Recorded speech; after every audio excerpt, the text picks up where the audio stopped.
according to Google, there are 14.8 million Jews in the world.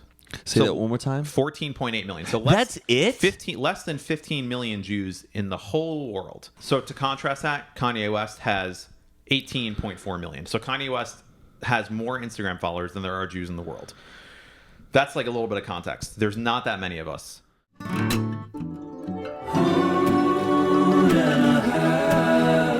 Matt King and Mike Sheffer. Yes. All right. Everything rolling? Yeah. Cool. Good. Yes. Great. Yes. Okay. We're back.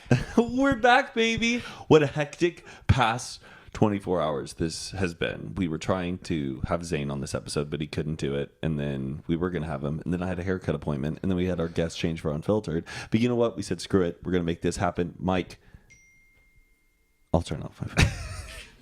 How are you doing today, Mike? It's good. I wanted to start off. I have a few things for you. What? One, you left this at my house the other day. Let's just show the camera. My pumpkin shirt.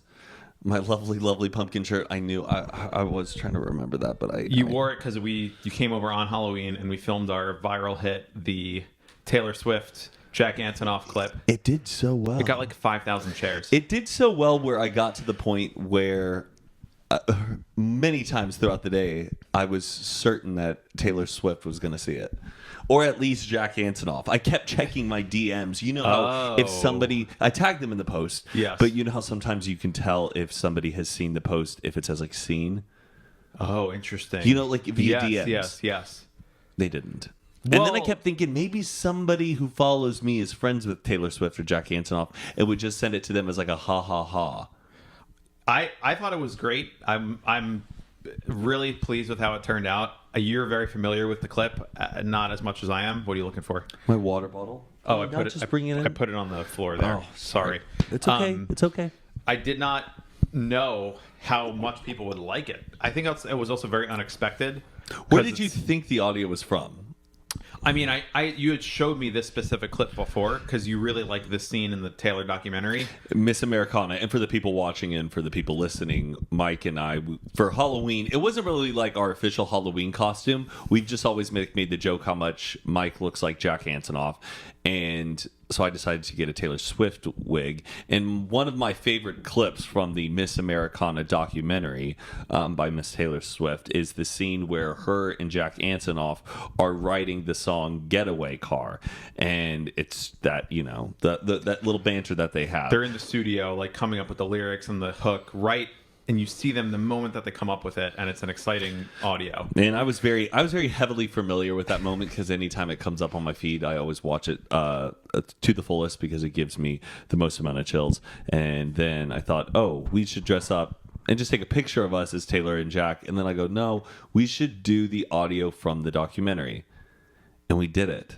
And what was great is that we had Adam's music studio at your house, which I think enhanced it. Oh, yeah. A little bit more. It would have been different if we were just like standing outside or something. And but there were a few comments also saying that like my voice really matches Jack Antonoff's. Why is that? I don't know. I mean, I think like DNA wise, we're both 30-something Jewish people from New Jersey, so we have like maybe similar upbringings. And a similar like voice accent. I don't know. The way like the words are like punching out of your mouth is like it's very similar to how you speak, and so. I don't think I look like him at all. I don't really see it. I see the surface level. Oh, he's got a little bit of a beard and dark hair and glasses, but like that's kind of it. Like the features, I think maybe like those specific things. But if we didn't have glasses on and wore different clothes and like were side by side, I don't think I look that much like him. But I think I don't know. Think sometimes I think you do look like him, but you guys aren't like strikingly similar. But if you had his glasses, like those exact ones, I bet it would be the finishing touch. Yeah. But anyways, you could say we went viral on the internet. No, it was just a really it was a heavy performing piece of content where a bunch of people who weren't our audience were watching it. And I saw a lot of our friends posted it on their stories too. Like that was nice to see. Yeah, it really was. Yeah, Colin, Carly, Patricia. What else did you dress up as for Halloween? excuse me, Marty McFly from Back to the Future. Yes, your favorite movie. And I mean, we went to a party that was supposed to be 1994 themed, and you did your blank check costume. Which, Right. Do you have a photo of it that we can? Yeah, we can just show this photo of it Okay. right here. Great And costume. It was a great costume if you knew what it was. I think a lot of people thought my costume was just out of all the costumes I could think of for Halloween, I wanted to be this very specific movie, for a TV movie from Disney Channel. Was it a TV movie? Blank Yes, check? it never was in the theaters, but it wasn't like a Oh. Disney Channel original movie. I remember watching it. Yeah. Like many times on TV. It's about a kid who who really wants money, and his allowance is super thin, and then like a criminal runs into him with his limo and his bike, and then he is in a hurry, so he just writes He's like, him a how check. much is the bike, kid? I'll pay for your bike. and He's then like, he just gives him a blank check. Yes. And then the kid cashes it for $1 million. which, first of all, the bank would flag that. But the reason why, you clearly haven't seen the movie. The reason why, because I was thinking that. I saw the movie, couldn't- but I haven't seen it since I was a kid, so I haven't. It's because the guy who wrote him Yeah. the blank check was already a criminal who was working with a guy at the bank who was like managing his money, and he says, "I'm gonna have one of my guys come in, and you better give them $1 million cash." And so Oh, then when nice. the kid goes in, the bank people realize it's from their big client. The guy thinks that this kid is there working with the bad guy and gives him $1 million cash. Oh, that's good. That's But good guess- writing. What's crazy too is watching the movie and that it's set in 1994 and realizing the prices were a little different. So in the movie, he buys this house, this massive castle mansion, which Yeah. is actually in Austin, Texas. Fun fact. That is super wicked and awesome. And he does this online bidding with the mansion. Guess how much the mansion is that he's bidding on? I mean, if you only had $1 million in total, I want to say like $500,000 $220,000 to buy a mansion. to buy a mansion in Austin, Texas. In this, You can't even buy a one-bedroom apartment for that right now. Oh, absolutely not. But I Yeah. don't know. But is that accurate? Would a mansion? They never really explicitly say Austin, Texas in the movie, But you know can- it is. Yes, but were mansions $220,000 in 1994? Maybe in like rural Texas, like if maybe they're not placing it in Austin, but if you're in Texas, maybe. Hot damn. I don't know. We could Zillow that and see just like what the median house price was in '94. Man, we should. I know it's so. That's wild. So I did that as my my costume. And I love that you printed out the reference of your costume. You had a poster board, like a 6x8 poster or whatever it was. Yes. Which is really funny. Well, originally I was going to put a giant blank check on one side to like enhance the costume, and then I realized he never has a gigantic check. Right. So then I couldn't decide between two movie posters, so I just pasted one of the movie posters on the back. It was a bit much, but I'm like, but it helped. People No, saw it it from helped. across the party and were like, oh my gosh, blank check. Having the reference for an obscure movie is cooler than having to explain what you are. Like Yeah, you just be like, look, this is the poster. I just like to make it like crystal clear for people because And- I get anxiety. There's nothing worse. And actually, there are a lot of things worse in life, but it sucks when you go in a costume to a party and people are like, "And what are you?" Or I they know. think you're something else. Yeah. I'd rather it just be like, "Look, Yeah. that's what I am." So I made it out to that party. And then you didn't make it out to the next party. The next like 4 parties. We got invited to a pretty hot party, Mike. I know. You missed out. I know. I feel really bad. You overslept. Yeah, I did. You went down for a nap, and usually, you're pretty in good control about your naps. Always. This is like might be the first time I've ever done this in my life, but it's also the latest I've ever taken a nap. 8:30 p.m. is late to go for a nap. That's way too late. I You got to know. sneak in one of those weekend naps around 2 or 4. I know, but I like went for a run that day. I was like feeling good. Drank some tea. And you missed out on one of the hottest Halloween parties out there, but it's okay. And your you were brother's there in pregame spirit. I missed. Oh, I yeah, feel you bad about you missed that. the brothers pregame. You missed Katie Austin's party. But it's okay, Mike. Don't beat yourself up. What did you do on Halloween day? We filmed the reel. That's Oh, we did that, and then you just hung out. yeah. I didn't. Did I you get didn't do any trick or anything. treaters? I did 0. Oh, okay. I don't think my street has them, but I did go for a run in the neighborhood, and I saw all the trick or treaters like up in your old neighborhood. What was your strategy as a kid when you went trick or treating? I would bring a gun and say, Gimme. You know what I learned this year? I was like, I realized I was kind of being a bit of a Halloween Karen this year. So I went over to Will Derbyshire and Arden Rose's Yes. house, and they had tons of trick or treaters. Amazing. Hundreds. Yeah. Which was great. And we were handing out candy, and I was a little like, what do we say to some of the kids? Like, because none of them were saying trick or treat. Okay. They weren't even saying trick. I think you're saying like please and thank you. No. I'm not that big of a Karen. Okay. I'm not that big of a Karen. Please and thank you, Mom, Dad. Are we teaching them manners at home? That's what I thought you were. Okay, go ahead. No. So they come and knock on the door, and what do they say? They don't knock at the door. We were just set up near the gate that faces their street with a bowl of candy. Okay. We're not even like getting that close up to them. Just kind of standing there, being like, "Oh, nice costume. Hey, Mom. Hey, Dad." No kids are saying trick or treat, and then I'm like, "What do we say? Like trick or treat?" And then some of them, I'm like, just 2 pieces, because some kids were going up and literally taking handfuls, 10. Yeah, and I was like, "Whoa!" But it's only happened a few times. But then I learned you're really not supposed to tell kids anymore to say trick or treat or like Why? give them a hard time, because some kids are nonverbal. Oh. Well, then I get sent, those like, woke like memes posts that Yes. people will share, like Yes. things to think about when delivering candy. Sure. And I felt bad. Oh, because it said don't force kids to say trick or treat because there are some kids who are nonverbal. Yes. And some kids may have different motor issues, and if they take 1, 2, 3, 10 pieces of candy, Did you get anyone to say trick or treat when you were like, yes. and what do we say? Yes, but I also didn't do it in front of the parents. If I saw a kid who was at least like 7 or 8 years old, who you can like have a conversation with, not saying I talk to children, but like who knows? Like I'm not going to go up to a 3-year-old being like, say trick or treat, but like Right. if a kid who's like pretty sharp, Yeah. I'd be like, yo, trick or treat? Yeah. I wasn't saying this to every kid, by the way, but I just learned I had to kind of check myself, because apparently that's not a thing anymore. You live and you learn. That's what life is all about. I know.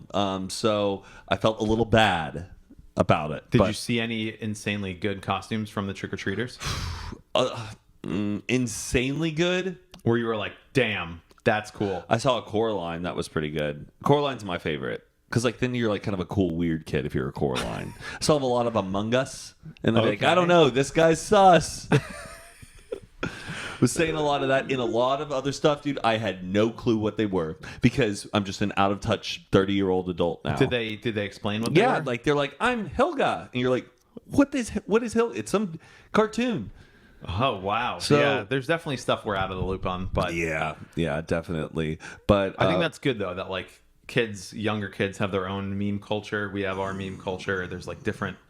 It's better that there are things that we don't know about. If every single person had the exact same experience, life gets a little boring. what were you usually as a child?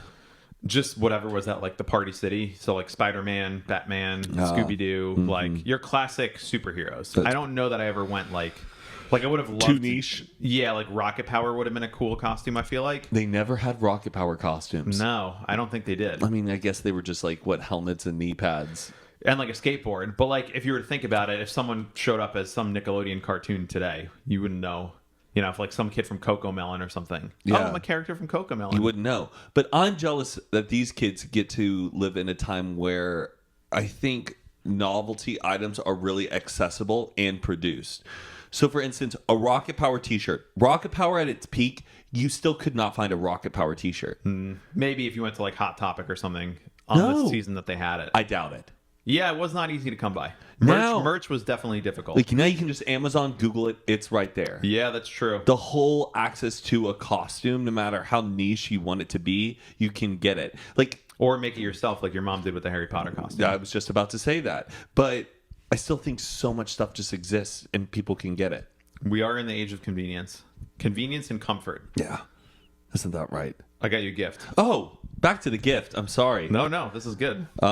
Should I get, what is this gift for? Just for being a good friend? So I came across it and I thought Matt would like this. I would like to get it for him. I'm going to get it for him. Well, I did give you that one sweater. The Back to the Future sweater. This is not like a 1-for-1. I would have given this to you even if you didn't get me the Back to the Future sweater, but it's one piece of tape. You want me to? You can put Nice them- wrapping job, Mike. I'm not good at rapping. Here's a gift for you. Thank you. Hey, nice wrapping job. Mike. All right. You got it. Is this a Funko Pop? No. Whoa! Coffee. A Sonic the Hedgehog coffee mug that heats up or that changes colors. Yes. So this is the cool thing about these mugs. I have a Dragon Ball Z one that I used so much. When you pour hot water into that mug, it's a Sonic the Hedgehog scene, but there's no background. When you fill it up with hot water, the whole sky illuminates. So it's like sort of a fun little way to start your day. You don't have to use it. I don't know. Because you know me, I love hot coffee. No, you in don't. the I know morning. that you don't drink a lot of hot coffee, but I feel like it could also just be something that put on your desk. or Thank have in you, your room. Mike. My This pleasure. is really cool. I'm glad you like it. Where'd you get this? So here's the thing. What? I stole it. No, I'm kidding. And so you know how we have the ramen spot right by my house, the Yes. ramen place. So this ramen place is pretty popular, and every time I go, there's always a wait. But it's in the same shopping center as like a Home Goods and a Michael's Yes, and a yes. Marshalls. I'm explaining for the people. Oh, okay. Um, Sorry. I so- thought you didn't like. Okay, never No, mind. I know that you know. Well, we just had this experience where you and I went to the ramen place, and there was like a 4-minute wait. So we went to Michael's, started to look at your Christmas villages, and it's great. So I kind of like this routine of going to this place, knowing that there's going to be a wait, and then just doing a little browsing and shopping. So I went to dinner last night with someone at the ramen place, and there was an hour wait, which is the longest I've ever experienced. But the person that I was with was like, "Oh my God, I love a good Home Goods Marshalls run. Let's just kill some time." And so we went basically to every single aisle of a Marshalls to kill this time. Just, talking about the stuff, all the the Ray Dunn stuff. Yes. It's just like making fun of that and like, I would love to be the person that needs this. And then at the very front, like by the time we got to the end, I saw this. It was like glowing at me. I was like, oh my God, a Sonic the Hedgehog. So I just said, I need to get this from Matt King. So I got it from Marshalls. You're too kind. But Marshall's is a crazy place. It really is. You spent an hour in a Marshall's? No. We spent 30 minutes there. Okay. And Yeah, then we went to- Marshalls, it's like, oh yeah, can I get like some Dora the Explorer earbuds? and And can I get Nautica slippers? yeah, and and a used salt lamp or something like that. I saw some TikTok of some guy making that joke, but but I love the chaos of a Marshalls. Here's what I found. I didn't even activate Hey that. Siri, I love the chaos of a Marshalls. I love Dora the Explorer earbuds. We'll be right back after a quick word from today's sponsor, Stamps.com. Stamps.com, everybody, one of our favorites. Basically, we know it's holiday season right now, and there's seasonal excitement or dread, depending on where you sit. But it's really starting to settle in, especially for small businesses. Are you slaying through traffic to get to the post office, or is your inbox more like a blizzard than a winter wonderland? Are you rushing to send cards and gifts to your clients? Well, it's not too late to get your holiday mailing and shipping under control with Stamps.com. Sign up now, and you will be printing your own postage in minutes. Stamps.com is your one-stop shop for all your shipping and mailing needs. For more than 20 years, Stamps.com has been indispensable for over 1 million businesses.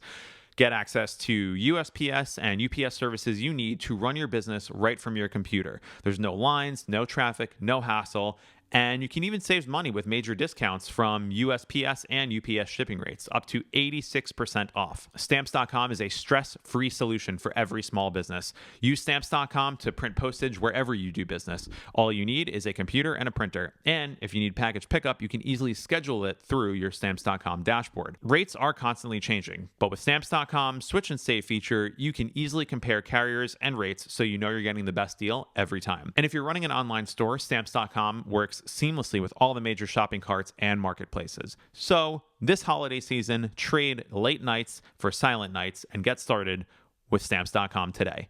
Sign up using promo code HOOT, H-O-O-T, for a special offer that includes a 4-week trial plus free postage and a digital scale. There's no long-term commitments or contracts.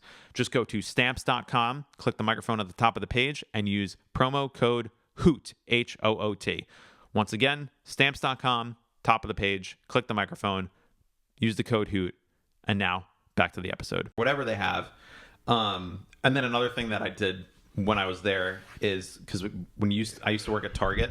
I don't know, did you ever work at one of these like Target or Best Buy or one of those like a types of heavy places? retail stocking. Spirit Halloween for a bit. Okay. Well, when you work at Target or Best Buy or like some of these, higher level ones, what you do is they hire people to just zone the area where you have to pull all the items to the front and make them all flush. Yes. To look neater. Marshall's doesn't have that. Oh, hell no, So man. we spent time going through the toys aisle And adjusting and things? like adjusting it and then just like admiring our work, and it felt good to like Give back? Yeah, Yeah, just yeah. like because when a kid goes to the toy aisle, like the toy aisle in Marshalls is just like the toys are everywhere. They're not arranged. Like every aisle in Marshalls is kind of chaotic, which is part of the charm. But we zoned this aisle and was just like, yeah. So that was last night, and we also have been talking about Sonic the Hedgehog. I saw the poster for the video game that's coming out, so I figure I like Sonic. I love it, Mike. Thank you. I've been speaking of video games. I've been playing a lot lately. I'm almost done with the Quarry. Oh, I don't know that one. It's this horror game. It's almost like It's almost like you're participating in a movie. Okay, that's good. So you have characters. You have to make choices. You have paths to be chosen. The Quarry is about like 9 hours long with 186 different endings. And you play a bunch of camp counselors at this summer camp the week before it starts. And shit goes down. It's actually pretty spooky, though I've been trying to like wrap it up. But you have your video game set up. Are you happy with it now? Yeah. You've been talking about it for literally years. Yeah, I think I may have overpowered my PC and put too hot of a fan because it's like, whoo, like it like really hums. But hopefully if I have a nice microphone, I don't think you'll be able to pick it up and hear the PC. But it's pretty good. What is that? Nothing. I'm just like really excited for this week. Also, it was a crazy week too because Patricia's sister-in-law Had her the baby. had a baby. Woke up Halloween day. Her mom got a call from her mom, and it was like 9 in the morning, kind of right around when I was like waking up, and I was like, "What is she calling me this early for?" Probably to ask something about the wedding and stuff. Sure. And then Are you getting married? I'm kidding. In case you haven't seen any of the 9 podcasts, Matt's talked about this on the last one. I'm done. I'm done talking about it. It's fine. I'm all about it. But then I went like back to sleep, and then I was like, wait, what if it is something serious? And so I checked my text, and sure enough, Patricia's dad had been texting us and saying Shelby's water broke. And then I'm like, oh shit. And then I call her mom. She's like, are you with Patricia? I'm like, no. And then she's like, well, she's not answering. I call Tristan. Tristan bangs on Patricia's door like, Wake up. Patricia, Shelby's water broke. And she's like, our water broke? And she goes, no, the water. Or he goes, no, Shelby's water broke. And so Patricia immediately gets on a flight. We always like joked about like, Oh, Patricia went there. yeah, Okay. she's there right now. Why? Because you told me that Patricia's sister, who I've not met, looks like Patricia. Yeah. And Patricia posted a story of someone holding a baby. Yes. And I was like, she really looks like That Patricia. is Patricia. I am realizing this now. This is something I wanted to ask you. Is like, how much does her sister? Was she wearing like a pink sweater? No, it was like it was like the black and white photo. You just see like the bottom Oh. of Patricia's face holding the baby. I don't know. That actually may be her sister-in-law. They do look. Oh, interesting. So yeah, but gorgeous baby, little Scotty Evans. But it was just a wild day. A Halloween baby, having Patricia rushing, getting on the plane, and then just hearing everything go. I was doing Carly and Aaron's podcast, found out it was a girl. It was a cool day because I think Patricia's sister-in-law has been like the closest person I've ever been like with who's like has been in the like family, pregnant. Everyone in my life who's like big pregnant. It's always like someone at a distance, and you're very like, okay, cool. Well, hope it all goes good. This one I just felt like, I don't know, very like invested in. So it was a wild 24 hours. The baby was like super healthy and everything. So it was a really good weekend. And you're going this weekend to Nashville. And I've never been to Nashville. I'm going with Caucasian James Gardner, if you know who he is. He's been wanting to do this for a really, really long time. And but Patricia was kind of on the fence. She really didn't want to like commit and go. And she was like, you know what, you can just go. And I'm like, hell, I haven't had like a trip like that in a long time. Boys trip. But yeah, a bit of a boys trip. And then but also what's great is Young Gravy is having his show there that night. And then I think we get to like go party with him after at Friday Beers. But And his album just came out too. yes, it did. Doing really well. It did. Have you ever been to Nashville, Mike? I have not. No, neither have I. Adam Melcher's been there a bunch. He says it's really great there. Everyone there is a musician. It's very music friendly. I'm sure you'll see some great shows. I think so too. I think you're gonna have a great time. Austin. Well, I go. Is it like Austin? And a lot of people were like, "Yes, but Austin's better." You don't think so? Already slandering the place before you go there. Hold on. No, I'm just more trying to prep my expectations. Right. Because isn't it always weird how our brain, before we go to something that we've never been to, we have this like idea of it, and it's never what we expect, not in a good way or a bad way. It's never what we think. You know what I mean? Yes. This is like a philosophical thing. Like the perfect sandwich. Is it better to think of the perfect sandwich in your head or the perfect sandwich right in front of you? Because the perfect sandwich in your head is literally the most perfect thing in the world, right? You can imagine like it's going to taste amazing. Okay. It's going to fill you up. It's going to satisfy you, but it's only in your head. Versus an actual sandwich that's right in front of you. It's not actually as perfect as the one that's in your head, but it's real. So you can eat it and like get the benefits from the physical act of it. And it's like this philosophical debate, which one is the perfect sandwich? Is it the one that's in your head or is it the one that's in front of you? Well, I don't know. I think to live a better life, you should always enjoy what's in front of you. The real sandwich. Yes. But I'm trying to get the expectations in my head, like, right. I do it out of curiosity to see if like, it's like, this is exactly what I expected. Do you know about Paris syndrome? Paris syndrome? Yes, it's a big like tourist phenomenon with, I believe, Japanese people, where a significant amount of Japanese tourists, when they come back, have reported a feeling of almost depression after visiting Paris because they had this idealized version that has usually been projected onto them via culture and movies and everything, that Paris is going to be this heavily romantic, nonstop, beautiful cityscape, when in reality it's kind of not up to the expectations. It will never meet their expectations because it's a real city. There's cigarettes on the ground, there's rude people, there's traffic, it's gray sky sometimes. And I think Idea Soup, our friend Michael McBride, has a really good TikTok about it, just explaining what it is. And I don't know that I could ever experience something like that because I don't really set expectations before I go on a trip. It's kind of like, I hope it's going to be good, and it usually is, but like, that's about it. I'm not like, do you plan out a lot of your stuff when you go on a trip? What I do, the way I plan a trip, or mostly I did this when I was just in New York City, I try to go search on TikTok heavily. Don't trust the first few things someone's going to recommend. Like, don't trust the most popular videos. Right. Find someone who's usually a little low in following and very niche, and you think you have similar taste with, because everybody has different taste and recommendations. Sure. So usually try to find someone whose whole channel is just them saying good things that are in New York or for that city. And if it seems like a place I'd like, I go on to Google Maps. You create a guide. Actually, Apple Maps, Google Maps, I'm pretty sure you can do it on all the app platforms. You make a guide, type in whatever city, like New York or Nashville, type in that place and just click save. Okay. So then you start saving all of these places via the map. So when you are there, don't get so stressed. Like, we have to go here. We have to go here. Just realize what's around you and then kind of navigate and walk your way through things and make all those stops while you're at it. Have you been doing this for your Nashville trip? No, I haven't done it for my Nashville trip, though I think I'll probably do it tonight out of curiosity. But because I'm going with people who have been there and also staying with someone who lives there, I'm kind of trust whatever they have planned. That's fair. You also don't want to show up and be like, oh, I heard the Cheesecake Factory. And they're just it's like, well, we don't need to go there. I don't want to get too hung up about something in Nashville. Like, I have to see that. Though, isn't there some bit like the Grand Ole Opry? But I think I'm also going to make a drive at the end of Nashville. I need to look into that today to see if I can go down to Alabama for it. We'll be right back to this episode after a quick word from today's sponsor, Uncommon Goods. If you want to avoid boring, basic, and bland gifts this year, Uncommon Goods is your secret weapon. Uncommon Goods is here to make your holiday shopping stress-free by scouring the globe for the most remarkable and unique gifts for everyone on your list. Whether you're shopping for your Secret Santa or your entire family, Uncommon Goods knows exactly what they want. Here's a few of our favorite gifts that we have found on this site. Matt got an incredible pair of sunglasses. This is my favorite, the little elephant peanut bowl.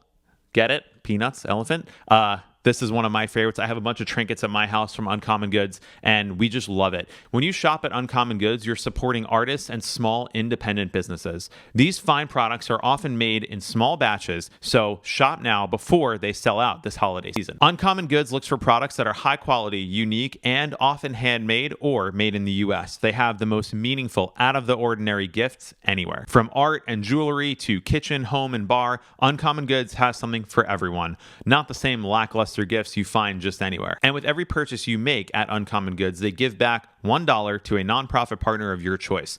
They've donated more than $2.5 million to date. So, you're supporting a good cause. To get 15% off your next order, go to uncommongoods.com/hoot. That's uncommongoods.com/hoot, Hoot, for 15% off. Do not miss out on this limited time offer. Uncommon Goods. We're all out of ordinary. We'll be right back after a quick word from today's sponsor, Casetify. Casetify, we all know them. We love them. Do you ever drop your phone from time to time? We all do. Are you in need of a case that's not ugly and bulky and will make your phone look terrible? Of course you are. We all want a beautiful, protective, and sustainable case. Well, Casetify has got you covered. Casetify's goal is about creating a case that is not only sleek and stylish, but also protective. Engineered with EcoShock, Casetify's latest protection, their newest iPhone 14 Impact series is 20% more protective and just as slim. Their cases are optimized for drop protection up to 11.5 feet at the 5-time military standard, withstanding drops up to 130 times. And Casetify is not just about protection. They've got a large range of prints and designs created by their diverse community of artists, so there's something for everyone. You can also design your own customized cases, so the options are truly endless. And with a strong built-in magnet, their cases are also MagSafe compatible and attach seamlessly to any MagSafe item. So pop it on, whether it's your car, your nightstand, any MagSafe, plug it on. Casetify's got you covered. And my favorite, they are sustainable. Their cases are developed from 65% recycled and plant-based material, as well as being partially made from upcycled phone cases through their Recasetify program. So get one of the most protective, cool-looking, and environmentally friendly cases the internet has to offer. Get 15% off using our code 15HOOT, Hoot, 15 Hoot. That's 15% off at casetify.com with code 15Hoot. Click the link in our description, and now back to the episode. I thought we could take that again. What's the baby's name? Scotty. Oh, like Scottie? Yes. Oh, very cute, very pretty. I know, it's really like original for a girl. I like that. Yeah, I think so too. But yeah, man, Nashville, friggin' Nashville. Do I need? I guess Nashville hot chicken. Is that a thing? It must be. You've never seen that around town, Nashville hot chicken? I have no Kentucky fried chicken. But there's a Nashville hot chicken that I think is pretty signature. It's like their barbecue. Mm-hmm. And then I've been worried about getting cowboy boots. Do you need is it a cowboy city? It's Nashville. Is that cowboys? I feel like Texas is more cowboys than Nashville. Nashville's like the country. I thought there's more honky tonks in like Nashville than Austin. I feel like cowboy hats and boots are like more west. I'm not Nashville. talking cowboy hats. Just I always feel like I'm a terrible Texan because I never owned cowboy boots. That's fine. Is it? Yes. Is it, Mike? Yeah. Because everyone's like, oh, Matt, Mr. Texan, blah, blah, blah, blah, blah. I've never owned a pair of boots. It's okay to have your own version of what it means to be from a place. For example, people assume because of that flippin' gosh darn show Jersey Shore that everyone from New Jersey is a spray tanned, drunk, fratty gym bro. Yeah. And that's just not the case at all. I know, but I want to be like cool Texan. Like you are the definition of a cool Texan. Am I? You create your own version. Connor Wood's a cooler Texan than me. I think he's his own dude. You're your own dude. I bet he has a pair of cowboy boots. Hands down, he has a pair of cowboy boots. I know he's got the hat in his car. He's got a cowboy hat. See? That's like cool Texan. But I know. if you think it's cool, then you should do it. But Okay. if you feel guilty, like, oh, I'm from Texas, I should have this, but you don't really want it and you're never going to wear them, why get it? But what's going to happen to me is that I'm going to go buy boots in Nashville, and then I'm going to get blisters because I haven't broken them in. I would not get boots for this. I just want to be new boot goofing. New boot goofing? Yeah, 3 payments. Genuine ostrich, 3 payments. Are you making this up? What is this? If you don't know, you don't know.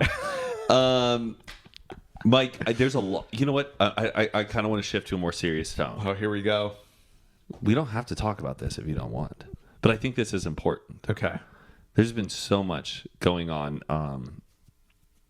in, I guess you could say, in the world, in just like media right now about Mr. Kanye West and his anti-Semitic views. Yeah. What are your thoughts on it?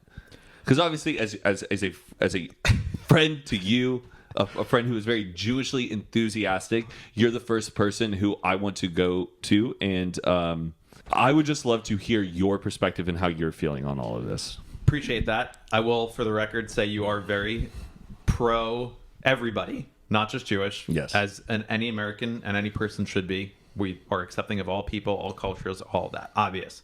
It seems weird that in 2022, those things still need to be said, that like being racist or homophobic or anti-Semitic or anything against anyone else for any reason is kind of just doesn't make sense. So that's my preface. And also, I definitely am not speaking for every Jewish person. Like, that's a big thing when people make, everyone looks to a type of person for feedback or perspective on something. And then someone will take that as like, oh, well, this is how the entire group thinks. You're not a spokesperson. I am not a spokesperson for the Jewish people. I'm a spokesperson for me, myself, and that's it. But I do happen to be Jewish. All of that said.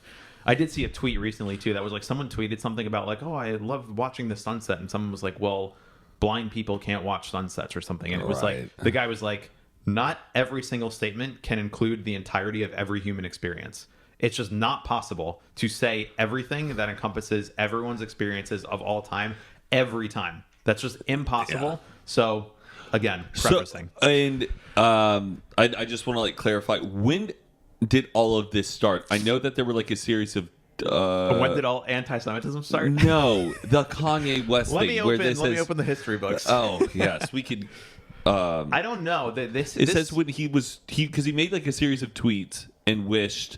He was like, yeah, there was the DEF CON 3 thing. I kind of haven't been like super on top of it because I kind of think he specifically is someone that just says and does things for attention because he's really good at getting attention. And when he said, whenever it was that slavery was a choice, but it's pretty clear to me that a guy who says something like that is not really thinking with his full best brain. And that's when I started to realize, and even like the Taylor Swift thing, when he broke into Taylor Swift's award ceremony and like stole the mic from her. He feeds off shock value for his own gain. Yes, exactly. It's only for his own gain.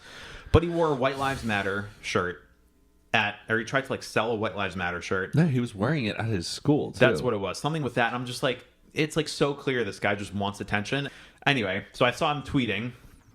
I think he posted something on Instagram, and it's just a lot of it. What I look at it is he is going through his internet adolescence in public.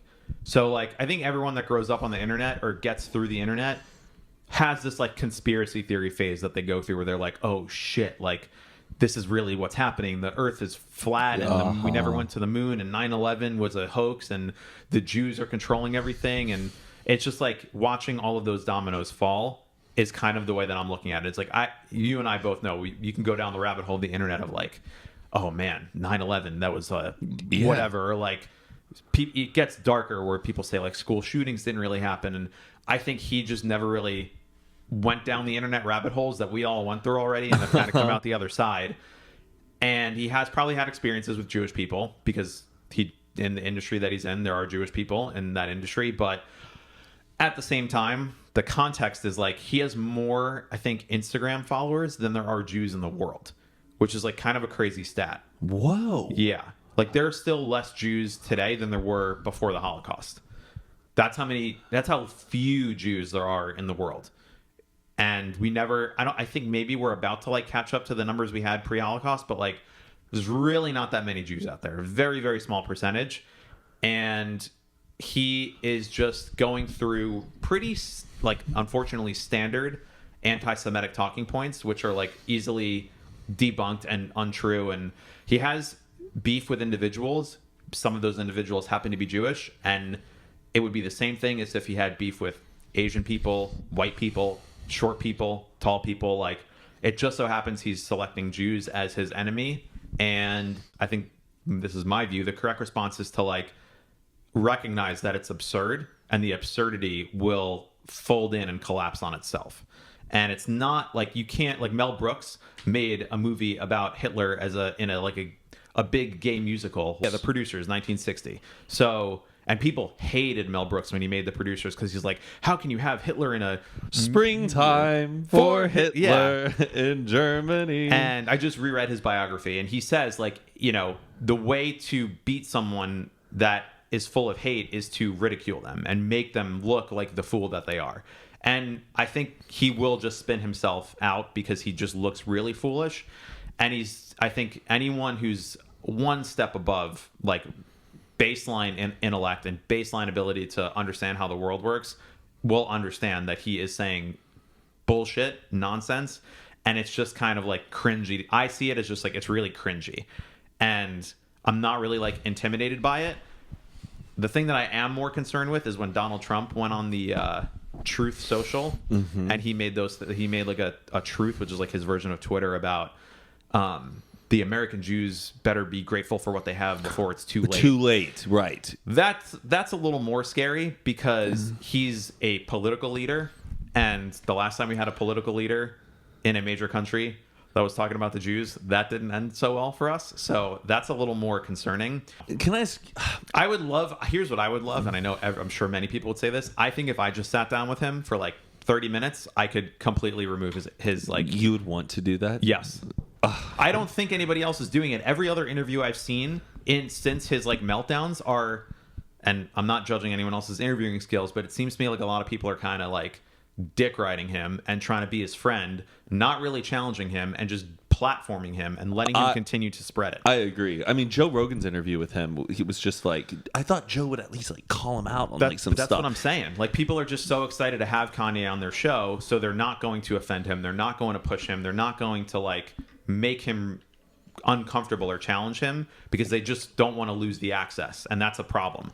I don't give a fuck about Kanye West access. I would be happy to have him feel really uncomfortable, but I would get through it to him. Kanye, if you want to come on Hoot and a Half, I don't even know. Should we even be giving him a platform? Well, that's what I'm saying is I would probably record it, and then if we made progress, release it. And if he's just spewing anti-Semitic shit, I just wouldn't release it. How? Okay, this may sound like a stupid question. Sure. How often do you face anti-Semitism in your own life, and in what way is it showing up to you? That's a good question. I do not think I've experienced like severe anti-Semitism in a way that has negatively affected my life at all. I think I benefit from white privilege, as it's called, and I don't consider myself as a minority because I don't get treated in the way that other minorities in this country do. Right. I think even the word minority is like not the right word to say. But I'm also a first generation American, so I was born here, but my parents were not. So I really feel very American and like I'm bought into the idea of America as a place for everybody. And that really makes sense to me, that America should be a place of opportunity for everybody, no matter where you're from, who you are, what you believe. Like, growing up, you learn about what America is about, which is this is the land for everybody. So, and most countries are not like that. Most countries are like, if you're Italian, you're born and raised in Italy, and you speak the language and you eat the food, you're from South Korea, or like America is this unique experiment to say, hey, everyone's here. You're American if you have an Indian accent. You're American if you're Jewish. You're American if you're gay. Whatever it is, you're American. That's the philosophy that I buy into, and that's how I've always felt as American. You're American. A Jewish American. So Jewish is part of it, but like I don't think I've ever been excluded as an American for being Jewish. Like that, there are people that dislike Jews, and you'll hear, someone will say something like, "Oh, I got Jew down on that deal." You're like, "What?" They're like, "Oh, I mean, I hear that one, not a lot, but I feel like I hear that someone using that phrase like twice. I don't know, a couple times a year. In LA? Kind of. Probably. No. Maybe back in the South. I've heard it in LA. Yeah, for sure. So like, but you wouldn't usually be around it. No. Like, no. No. But sometimes, even though people will say it, that are in the presence of Jewish people and they don't realize what they're saying. Yeah, I think that thankfully anti-Semitism in America, in my experience, has not really been that severe, which is great. And I'm thankful for it. I know there are definitely Jews that have experienced it, and there's other parts of the country that I have not lived in So, not taking away from anyone else's experience, I do get some messages and like DMs and stuff about Israel because I'm also Israeli citizen. So Yes. that I definitely get a lot of, which people just say like "fuck you" and like "fucking dirty Jew," all this shit, whatever. Like I don't. It really doesn't affect me at all because I just kind of feel bad for people who are racist and anti-Semitic because I just think that they don't understand how the world works. They're really small, closed off, and like the key I think to not feeling that way is just interacting with people that you think you hate, because you don't really hate people based on who they are, like where they're from or what they believe. And you hate people, if you're going to hate someone, it has to be an individual. The categories are not a reason to hate somebody. If someone fucking hits you with their car and drives off, that's someone that you can say fuck that guy. But like just because they fall into a certain category, to hate them based on that, to me just doesn't make any sense. It seems absurd, and it is absurd. So I don't really worry about people like that. Do you think like a lot of people's anti-Semitism is like taught, or is it like? Do you think? I think it's passed down from their parents. Their parents? Is it like a parental like? I think so. Thing, yeah. Or they're just watching a really bad YouTube video. Like that is also. I mean, nowadays, yeah, I think it's like YouTube videos, and there's like that whole dark pipeline of whatever. But I also think that the way that anti-Semitism is treated, which I think is really valuable, is like, some people will put it on the same level as racism and homophobia and all these other things, which, those specific groups of people I think are way more marginalized and attacked in America than Jewish people are or have been, which is a good, like, from Jewish people, I think, we have it way better and way easier than some of these other groups. And it's unfortunate now that like this is just a new group of bigots to hate, that we're now being elevated to a level where like people need to look out for us, which is like unfortunate. And my thought is America should not be adding more groups of people that need to be looked after and like taught to not hate. It should be the opposite. There should be less groups that are marginalized, less groups that need to be taught don't hate this group. So it seems like in that aspect, America's sliding backwards a little bit, which is frustrating. So I don't know what the answer is. It's also tough because, like we've talked about this before, how in a lot of parts of the country there are no Jewish people. I know. Like at my high school, I think there was like a handful of Jewish kids, but in the ones that I knew, I only knew like 2 in my grade. Oh wow. Personally. So the conversation, like, and just the awareness of even knowing a Jewish person is very is sometimes not as common as we want to think it really is. Right. Say if somebody is growing up in an area or in a community where they're not friends with Jewish people, yeah, how can they consume or understand the right information of people from your perspective? Does that make sense? That's a good question. I do want to put a little bit of context. I just looked this up. According to Google, there are 14.8 million Jews in the world. Say that one more time. 14.8 million. So that's it? Less than 15 million Jews in the whole world. So to contrast that, Kanye West has 18.4 million. So Kanye West has more Instagram followers than there are Jews in the world. That's like a little bit of context. There's not that many of us. Granted, we are successful in certain things, and there's a whole history of Jewish people that goes back literally thousands of years. There's reasons why Jews are in certain industries, and mostly because we've been marginalized from other industries, and every time we're in a new country or whatever, it's like we have to find what we can do because we're not allowed to do stuff. Plus, coming out of World War II, I think we had a bit of a hustle mindset, like we gotta fucking make sure it's not gonna happen again regardless. I think doesn't even apply to Jews, but like whatever beliefs you think are true, just try to, as an intellectual exercise, prove the opposite and see if you can do it. For example, if you believe that, some specific group is for whatever reason hurting America and you believe in America, like I would challenge you to do an intellectual exercise and argue the opposite. This is like what you would do in speech and debate. And I think people's brains just sort of get calcified into the same patterns. Yep. And then especially with algorithms and content creators who just continue to feed that. That's what alarms me so much, are the algorithms these days, because Yes. they just feed on what you want to see. Yeah. And it's good to sometimes like see both sides. Or sometimes I try to mess with the algorithm too. To see, yeah, I mean, it's always good to know what other people are thinking, regardless of where you stand. Knowing where other people think is good because we're all living in the same planet, although not always the same reality. So it's good to check in where people's reality is. But that said, yeah, I don't know. I mean, it's just I would say occupy your time with, instead of hating someone, just try and find someone to love, probably starting with yourself, and then your neighbor, your parents, your family, your friends, your community. And instead of taking the energy to hate someone far away, take that energy to love someone closer to you and grow that way. Can I ask this question? Yeah. Why do people Dislike Jews? Yes.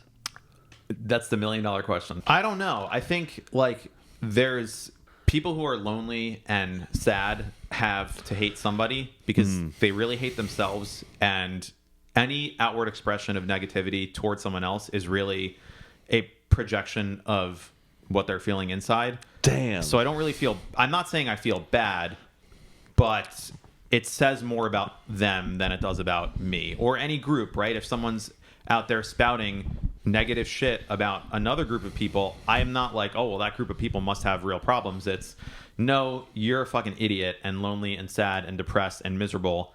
That's why you're spreading hate. If you were a good person and you were happy and confident and full of love, you wouldn't have the energy or the time or the desire to spread hate. So yeah, fuck off is basically what I would say. If you're spouting hate, just fuck off. Don't do it.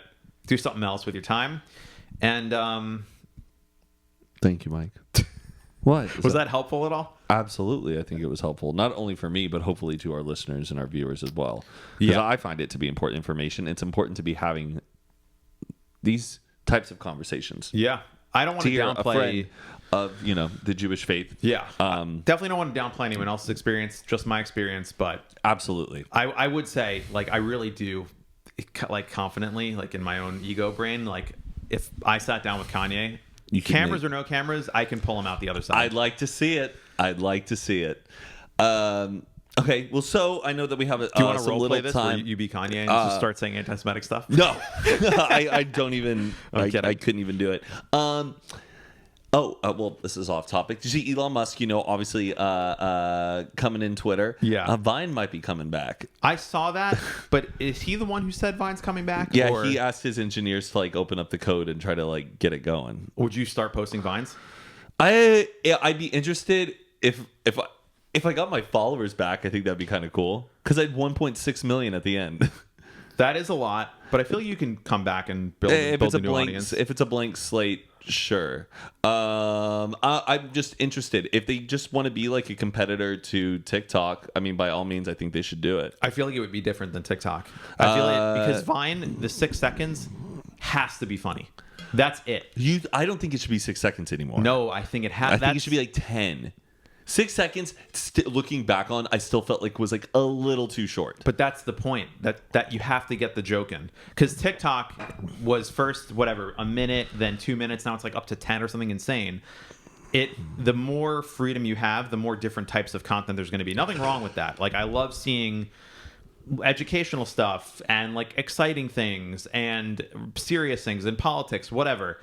But Vine, as I understand it, is specifically for comedy. And I think that having a platform that you open this up to laugh is really valuable. And I think keeping it at 6, maybe 8 seconds, just to get a little more, one more line in, that's my like view of Vine. Yeah, I like it too because it's a little bit more bite-sized of a time suck because already like when you see TikTok, like, you're like, 30 minutes just went away like that. And people take their fucking time now where they're like, okay, so if you guys don't know, I have actually been doing this for a while, and here's the 5 things, and you're just like, can you just tell me the thing that you're going to tell me? Yes. People spend so much time on preamble on TikTok that I'm just like, just tell me what it is you want to tell me. Yeah. Good grief. I would love for Vine to come back. I would love for you to post Vines if they do come back. And we'll see. I don't think Elon taking over Twitter was a good thing. I think he's kind of a fucking idiot, and he's really fucking it up. And he's already getting like, did you see Stephen King was like, the author, not your dad. I mean, your dad, the author. Yeah. He was like, I'm not paying $8 a month to keep my verification. Like, You get $8 a month to keep your verification? that's the first thing he proposed was like, if you want to keep your blue check mark, it's either like $20 a month, $15 a month, or $8 a month. Shit. And everyone was like, what the fuck? You're going to make us pay for a feature we already have for free? This is the dumbest thing. And Elon was like, well, we have to pay the bill somehow. You just spent $40 billion. Don't come to fucking the users to pay money. He's a fucking idiot. I'm on the Elon hate train now. Oh, you used to love him. I never loved him. I liked the Tesla. I liked the car. I like the push to sustainable energy. And Tesla was the company That was most doing it. positioned to do that. And I give them credit for it. I'm always just like skeptical of Elon Musk. Like, there's some dudes who are like, oh, he's the richest guy in the world. No. Everything he does is so cool. I'm like, yeah, no, he's like a magnificent mind of what he's able to juggle and produce in the world. But like, Even that's that's debatable. just like, but I was like, no, I don't know. I don't really like care. Like, there has to be an Elon Musk. I get it. yeah. Like has to be a guy like that to exist. But like, I'm not that interested in that person. Yeah, he's not that. He's done a few cool things, but like I think that's just what happens with celebrities is they do one or two cool things that they're really fucking good at, and then people want to know their thoughts on everything, and you just don't need to know everyone's thoughts on everything. Stay in your lane, Elon, Kanye. Do what you're good at, and don't fuck it up for the rest of us. But if Elon Musk wants to come on, by all means. We're gonna have a stacked 2023 guest It list. sure is.